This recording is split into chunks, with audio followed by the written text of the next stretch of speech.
Hello everyone and welcome to C Programming Language Tutorials offered by Programming Glue। ये video हम लोग एक बहुत ही ब्रीफ वीडियो बनाने वाले हैं क्योंकि ये एक छोटा सा टॉपिक कवर करेगा which is go to statement. ठीक है, ये इतना इम्पॉर्टेंट नहीं है लेकिन फिर भी अब C में अवेलेबल है तो इस वजह से मैंने इसको बना दिया। ठीक है, क्योंकि इसको नेगलेक्ट करना ऐसा हो जाता कि एक माइनर से टॉपिक को नेगलेक्ट करें जस्ट बिकॉज ऑफ ये एक छोटा टॉपिक है। ठीक है, so without any further delay let's start our today's topic which is go to statement। Basically go to statement क्या है? एक जंप स्टेटमेंट है। ये जंप स्टेटमेंट है लेकिन वर्क कैसे करता है? वर्क करता है एज अ लूप।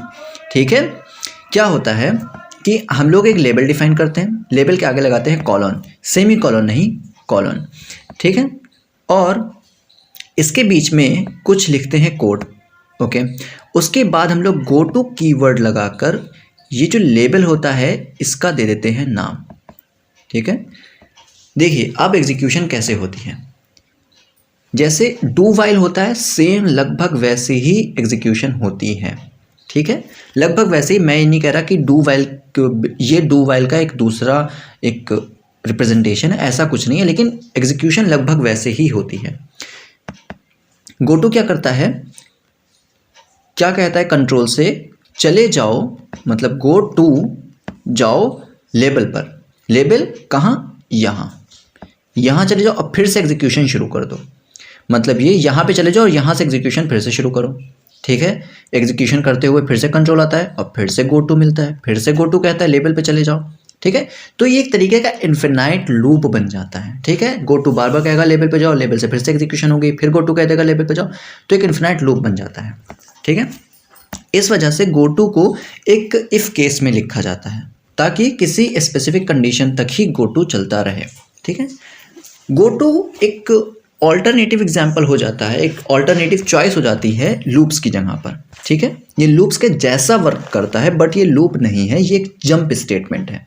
ठीक है, ये क्या करता है, कंट्रोल को इस लेबल नाम की जगह पर, जहाँ पर भी लेबल, ये लेबल हम लोग एक लगाते हैं, बेसिकली एक फ्लैग लगाते हैं। ठीक है, जैसे एक नॉर्मल फ्लैग होता है ना कि वापस उस फ्लैग पर चले जाओ। ठीक है, तो ये इस फ्लैग जैसा एक वर्किंग जो करता है लेबल, ये इस लेबल पे चला जाता है। ठीक है, गो टू के अपने ये लेबल होता है, इस लेबल पे वापस चले जाओ, फिर से एग्जीक्यूशन करो, फिर आओ, फिर गो टू आएगा, फिर गो टू से लेबल पे भेज देगा। तो ये बेसिकली लूप के जैसा वर्क कर रहा है, लेकिन ये एक इन्फिनाइट लूप है। इस वजह से हम लोग गो टू स्टेटमेंट को इफ केस में लिखते हैं ताकि गो टू स्टेटमेंट सिर्फ कुछ ही एक कंडीशंस तक ट्रू रहे और चलती रहे। मतलब ये इफ़ कुछ कंडीशंस तक ट्रू रहेगा और गो टू एग्जीक्यूट होता रहेगा। ठीक है, तो आइए इसको और ब्रीफ में समझते हैं अपने प्रोग्राम के थ्रू। ओके, सो मैं एक इंटीजर टाइप का एक वेरिएबल बना देता हूँ x। ठीक है, मैं वही करता हूँ, मैं होल नंबर्स को प्रिंट करवाता हूँ। ठीक है, ताकि आपको ये पता चल जाए कि हम लोग गो टू से भी वही मैकेनिज्म परफॉर्म करवा सकते हैं जो हम लोग लूप से करवाते हैं। ठीक है, लेकिन ध्यान रखिएगा गो टू कोई लूप नहीं है। ठीक है, लूप वही अपने तीन है, फॉर, वाइल और डू वाइल। ठीक है, तो मैंने क्या किया, मैंने लेट्स से मैंने एक लेबल बना लिया। ठीक है, मैं कोई भी एक एल नाम का लेवल बना लेता हूँ। ठीक है, और इसके अंदर कुछ भी रख लेता हूँ, लेट्स से 0 या ना भी रखता हूँ। ठीक है, तो मैं क्या करता हूँ, मैंने लिखा लेबल। ठीक है, और लगाया कॉलन।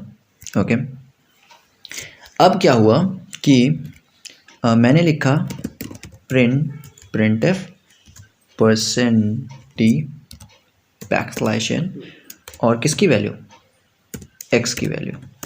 ठीक है, और x में मैं इनिशियली क्या रखता हूँ, 0। ठीक है, और x को इंक्रीमेंट भी कर दिया। और मैंने क्या किया, इफ़ कब तक x is less than equal to 5, क्या करो, go to label. Okay, so इसको सेव करते हैं और रन करते हैं, फिर इसका मैकेनिज्म आपको बताएंगे।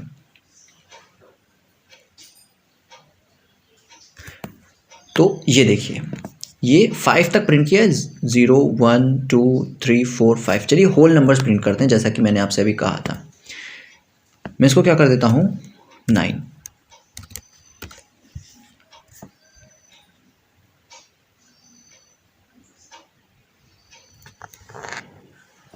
ओके, ठीक है। तो देखिए हम लोग के होल नंबर्स प्रिंट हो गए 0 1 2 3 4 5 अप टू 9, ठीक है। अब इसकी वर्किंग समझते हैं। मान लीजिए ये एक लेबल है, ठीक है, बेसिकली गो टू का फ्लैग, ठीक है, ओके।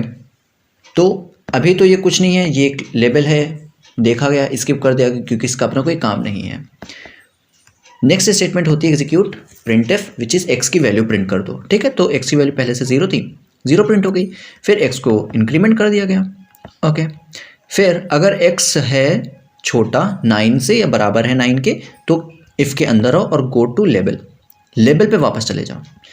लेबल पे वापस जाने के बाद फिर printf चलेगा, ठीक है, फिर x इंक्रीज होगा और फिर ये कंडीशन चेक होगी, फिर से ट्रू होगी, फिर गो टू चलेगा, फिर गो टू वापस फिर से लेवल पे भेज देगा। और ये एग्जीक्यूशन कब तक होती रहेगी, जब तक x ना हो जाए 10, ठीक है।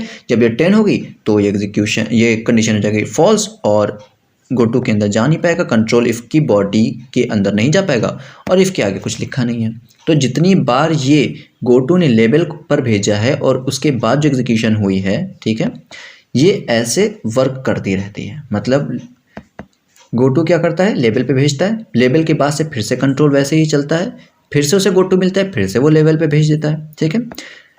तो मैं आपको प्रेफर करूंगा without if condition go to को मत लिखिए। क्यों?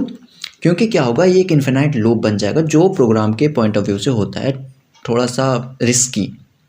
क्यों? क्योंकि ये कभी ख़त्म ही नहीं होगा, आपका प्रोग्राम हर बार एग्जीक्यूट होता ही रहेगा। गो टू वापस उसको लेवल पे भेजता रहेगा, फिर से एग्जीक्यूट होगा, फिर लेवल पे भेजेगा, फिर एग्जीक्यूट होगा।